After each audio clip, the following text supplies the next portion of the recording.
Hi friends, నమస్కారం. అందరికీ బాగున్నారా? అందరూ వచ్చి నిజాలు మాట్లాడదాం ఛానల్కు స్వాగతం, సుస్వాగతం. ఈరోజు నిజం ఏమిటంటే, మన చుట్టూ ఉండే పరిసరాలలో మనతో పాటు నివసించే మన యొక్క నేస్తమైనటువంటి వేప చెట్టు గురించి తెలుసుకుందాం. ఇప్పుడున్న పరిస్థితులలో వేప చెట్టు అనేది మనకు దైవంతో సమానం. అటువంటి చెట్టుకు గత 3-4 సంవత్సరాల నుండి మనకు దానికి ఒక విధమైన ఫంగస్ సోకి అది ప్రతి సంవత్సరంలో ఒక కొంతకాలం పాటు క్షీణిస్తూ బతుకుతూ చస్తూ ఉంది. మొత్తము ఆ మొక్క యొక్క పెరుగుదలకు సంబంధించినటువంటి చిగుర్లను దానిపైన అటాక్ చేసి చిగుర్ల నుంచి పత్రాలు కొమ్మల వరకు వ్యాపించి మొత్తము పచ్చదనాన్ని చంపేస్తుంది ఈ ఫంగస్ మొత్తం వేప వృక్షాలను 50-60 సంవత్సరాలు 20-30 సంవత్సరాలు ఉన్నటువంటి వృక్షాలను అసంటిది కూడా ఇది మొత్తము నాశనం చేస్తుంది.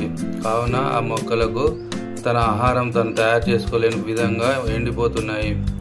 ప్రస్తుత ఎండాకాలం సమయంలో నిగనిగలాడుతూ పచ్చగా పువ్వులు, పత్రాలు, పుష్పాలు, కాయలతోటి ఉండే ఈ వేప చెట్లు ఎక్కడ చూసినా ఎండిపోయి మొత్తము ఎర్రగా మారి మొత్తము క్షీణిస్తూ మమ్మల్ని ఎవరు కాపాడుతారో అని రోధిస్తూ ఉన్నాయి.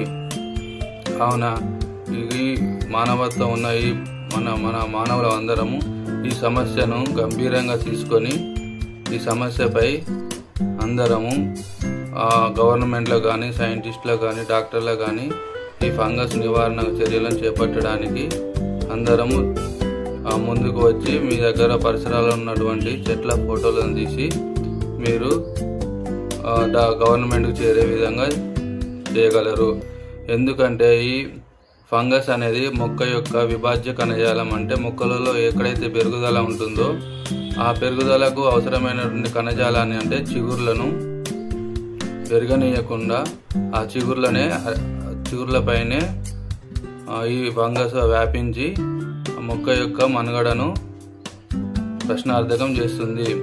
ఇదే విధంగా ఈ ఒక్క మొక్కకే సరిపోదంటే మిగతా మొక్కలు కూడా వ్యాపించినట్లయితే మానవుని యొక్క పరిస్థితి దుర్భరంగా అవుతుంటుంది.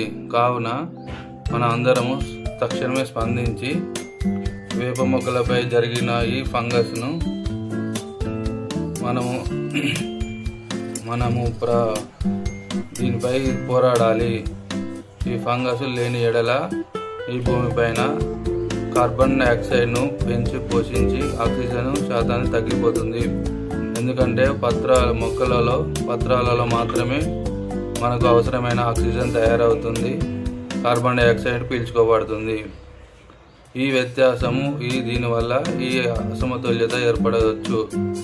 కావున ప్రస్తుత పరిస్థితులలో వేప మొక్క అనేది క్షీణించే దశకు చేరుకున్నది.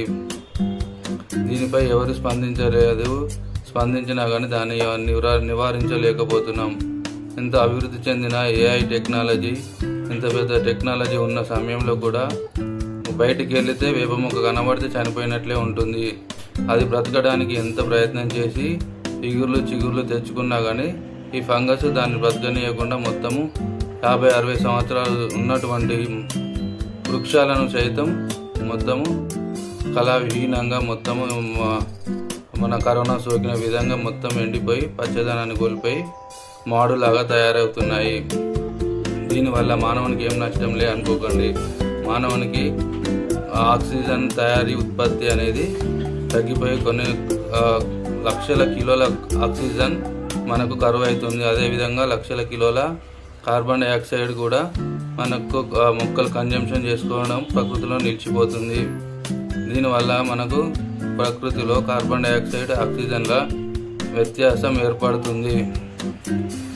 ఈ సమస్యను గంభీరంగా తీసుకొని ప్రస్తుతం ఈ వేప చెట్లపై మనకున్న మన దేవతా వృక్షంగా భావించే ఈ వేప చెట్టును రక్షించుకోవాలి. అందరూ దీన్ని గమనించి ఈ సమస్యను మన సైంటిస్టులకు కానీ, గవర్నమెంట్ కానీ, మరి ప్రజా సంఘాలకు కానీ ఎవరైనా పర్యావరణవేత్తలకు కానీ చేరే విధంగా మీరందరూ కృషి చేస్తారని ఈ యొక్క వీడియో చేస్తూ ఈ పచ్చి నిజం మాట్లాడదాం అనే ఛానల్ ద్వారా ఈ నిజాన్ని ప్రజలకు తెలియజేస్తున్నాను. ఇంకా విషయం ఏంటంటే మొక్కలు చాలా ఉన్నాయిలే, మనకు ఈ భూమిపైన ఎంత పచ్చదనం ఉంది, ఇక మనం మొక్కలను పెంచడం రక్షించడం ఎందుకు లే అనే బాధ్యత అనే తీసుకోకపోతే మనకు ఈ మొక్కలు అనేవి మన ఒక్క మానవుని కోసమే లేవు.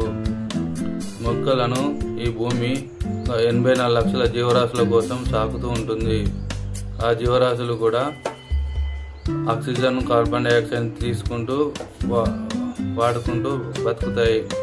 కావున ఏ ఒక్క ఇతర జంతుజాలం కానీ మొక్కలను నాటలేవు.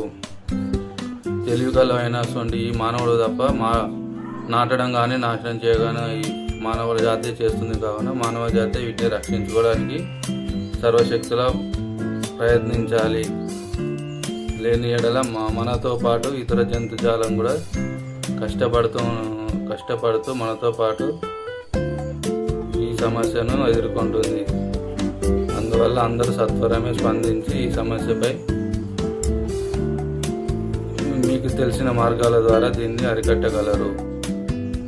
ఇటు నిజం మాట్లాడదాం, పచ్చి నిజం మాట్లాడుకుందాం ఛానల్ ద్వారా ఈ వీడియో చూసిన వారందరూ ఈ కంటెంట్ నచ్చితే లైక్ చేసి షేర్ చేయండి. Thank you. న్యూ జెన్జీ బాగా ఆలోచించగలరు. ఇప్పుడు రేపటి భవిష్యత్ తరాలందరి మనదే కావున న్యూ జెన్జీ ముందుకు రాగలరు. Thank you. ధన్యవాదాలు.